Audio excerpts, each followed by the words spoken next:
My name is Astrid. I am 34 years old, and I am a full-time housewife. I married my husband Ben 7 years ago, and now we currently have 2 daughters and live as a family of 4. Both my daughters, Maya and Millie, are really cute and adorable, and I am very happy that I get to be with them every day. My husband is very busy at work and comes home late at night, but he provides for the family, and I do my best to support him as much as I can. Of course, we argue at times, but we're not that bad as a married couple. Our life together as a family of 4 is basically peaceful. However, there's one issue that I just can't stand, and that is my mother-in-law, Francine. Francine is a typical terrible mother-in-law type, and from the very beginning of our marriage, I was being bullied by Francine as her daughter-in-law. Oh, Astrid, what is this meal? It's so tasteless. Francine would put more salt and broths in my cooked dishes. But if Francine does that, it doesn't bring out the flavor of the ingredients at all, does it? But she didn't care about such things whatsoever, and poured mayonnaise, sugar, salt, and so on into my cooked dishes as if it was just a normal thing to do. But if I had made all the meals according to Francine's taste, it would have tasted too strong, and I wouldn't be able to eat it much. This happened frequently whenever I visited my parents-in-law's house. And Francine kept pressuring me from the beginning of our marriage, chanting like a spell, "Are you pregnant yet? Are you pregnant with my grandchild yet?" She stopped saying that after the birth of our daughter, but after the birth of our second child, she began to say another terrible thing. "Still no heir? If you're not pregnant with a boy, then there is no point of you being my eldest son's wife. When are you going to have your 3rd child? If you don't give birth to a boy, you being my eldest son's wife is worthless. My goodness, you really are a useless wife. If you don't give birth to a boy, your existence is just pointless." I've just had enough of Francine's ridiculous comments. No matter what Francine says, she always ends it with the phrase, "If you don't give birth to a boy, your existence is just pointless." I mean, I had 3 boys. How pathetic can you be? There must be something wrong with you, right? Why would Francine say such terrible things to me? I have 2 daughters, so there's nothing wrong with me at all. And in what kind of generation does Francine live in, saying that the baby had to be a boy? Children are precious regardless of whether they are boys or girls. These thoughts grew and grew inside me. And when I could no longer stand it anymore, I talked to my husband about it. I can't stand Francine just bullying me. I don't want to go to your parents' house anymore. Okay, I understand. You don't have to visit my parents' house anymore. But you should show up at least on Thanksgiving and New Year's. Fine. I really didn't want to see Francine on Thanksgiving and New Year's, but as expected, my husband is the eldest son, so I had to attend in order to make my husband look good. But with these conditions in place, I was able to avoid being involved with my in-laws as much as possible. But a little while later, my husband started coming home much later than usual. He usually comes home around 8 p.m. because he is busy with work, but lately it has been around 10 p.m. My husband says that he is working overtime and going out drinking more often for work, but I am not sure what is really going on. Because of him coming home very late, my daughters have hardly seen him for a long time. Daddy's not coming home today either? He says he's busy at work. It's very late, so let's just go to sleep now, okay? My daughters seem to miss their father very much. So that's why I said this to my husband one day. Hey, can't you make a day when you can come home early? Even if it's just for a little while? Our daughters miss you so much. But my husband responded in a very irritated manner. Huh? Who do you think I've been working this late for? I'm not playing around. You've been too easy on yourself lately, haven't you? Even telling me about your issues with Mom. Excuse me? You just demand too much from me. If you're the housewife, you should take care of the kids and the house by yourself.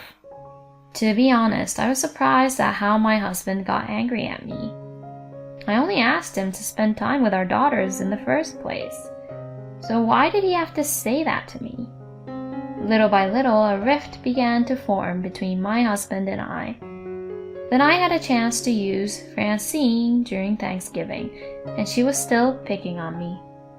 And Francine was not only bullying me, but also at her second son's wife and her third son's wife. You all better get in the kitchen and start getting ready. Oh, you're so adorable, my little Timmy.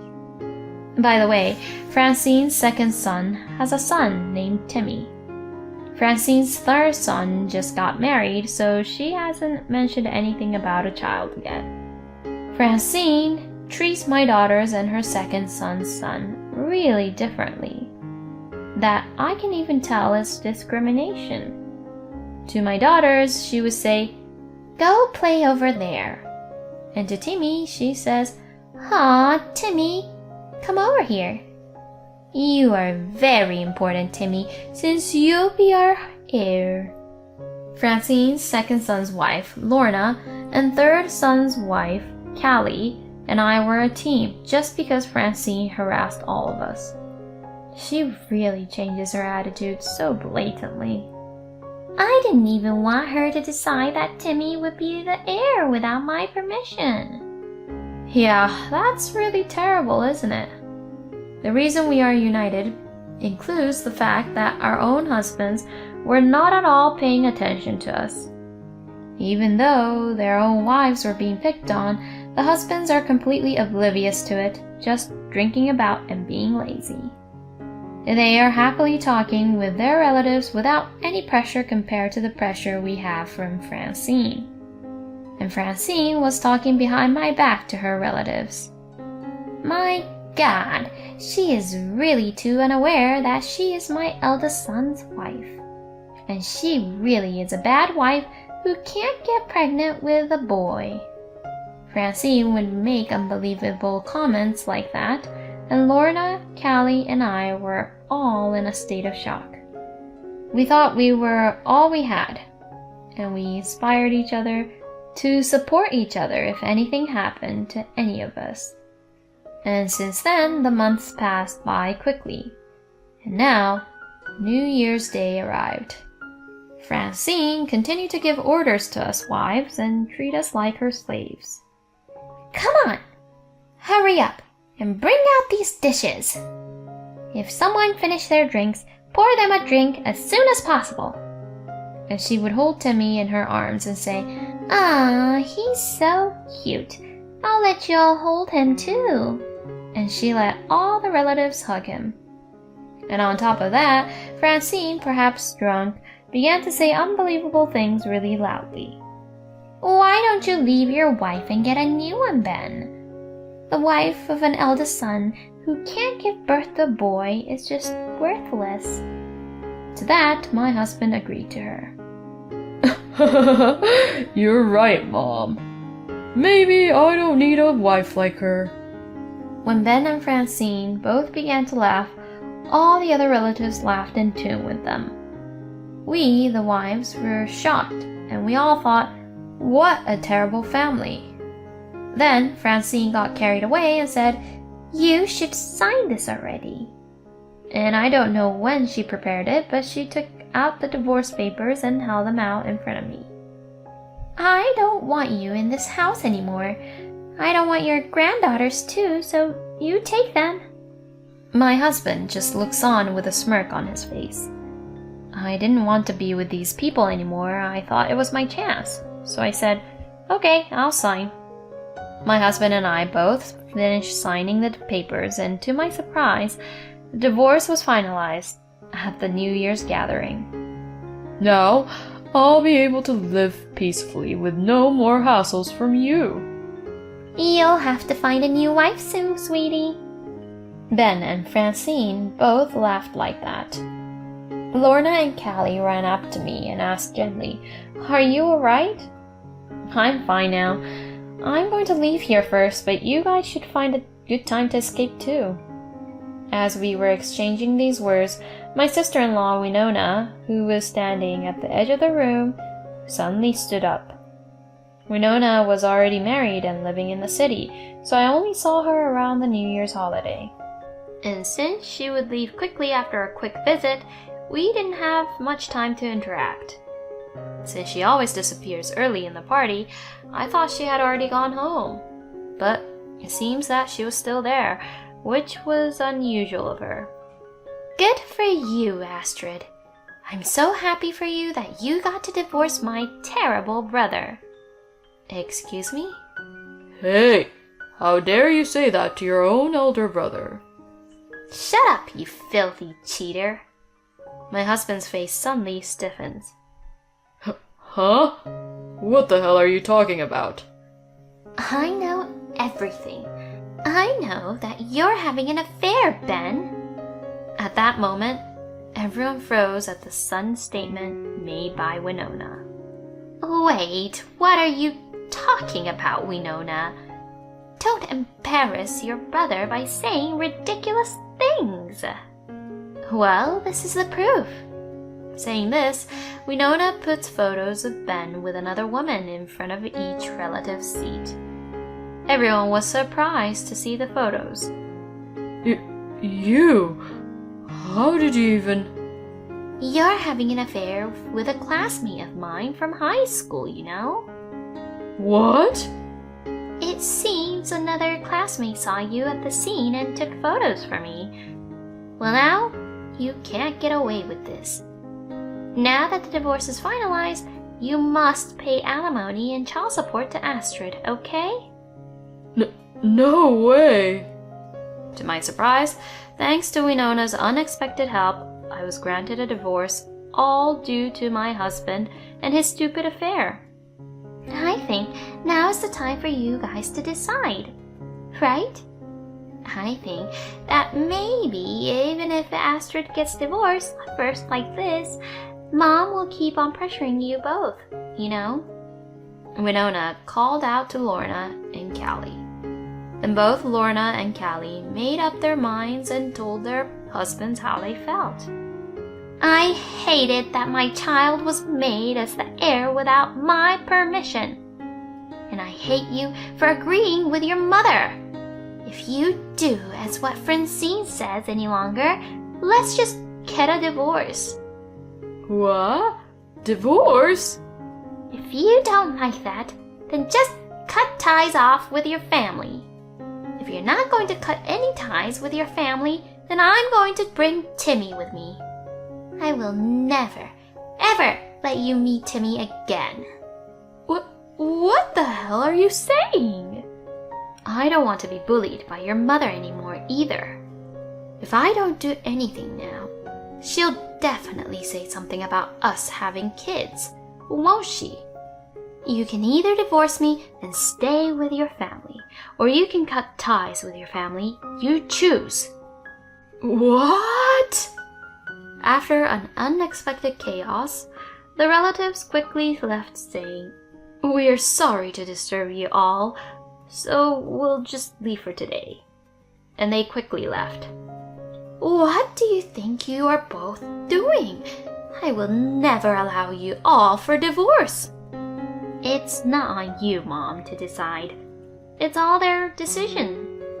Oh, and I'll cut ties with his family too. That's why I came here today. No way! And so, Lorna and Callie pressured their husbands to make a decision. As it turns out, Ned and Steve have decided to cut ties with the family. Ned absolutely hated not being able to see his own son. And Steve decided to do that because he loves his wife. In the end, Francine was left with only Ben, who was in a huge debt. I received a large amount of alimony from my ex-husband and his lover, and my ex-husband is also paying me child support. And my ex-husband's lover hid the fact that she was married and refused my ex-husband's marriage proposal, saying that she could not marry Ben. So it seems like my ex-husband just became a divorced man who is hugely in debt. It seems that this has spread even in his workplace. And since he is not taken seriously by the woman anymore, he has no chance of getting married again at all. And as for my ex-mother-in-law, word has spread around the neighborhood that she has been abandoned by her sons and is being laughed at. It feels so great to know they deserved what they all got. As for me, I moved into the city where I was hired at my aunt's company, and I started living there with my daughters. Because of what had happened, I became close with Winona. Recently, I have been going out with Winona, who also lives in the city, for drinks once in a while, and taking each other's children to visit. I don't want to be in love for a while, so I will work hard and earn money to support for my daughters. Thank you for watching until the end. Please subscribe to our channel. See you in our next video.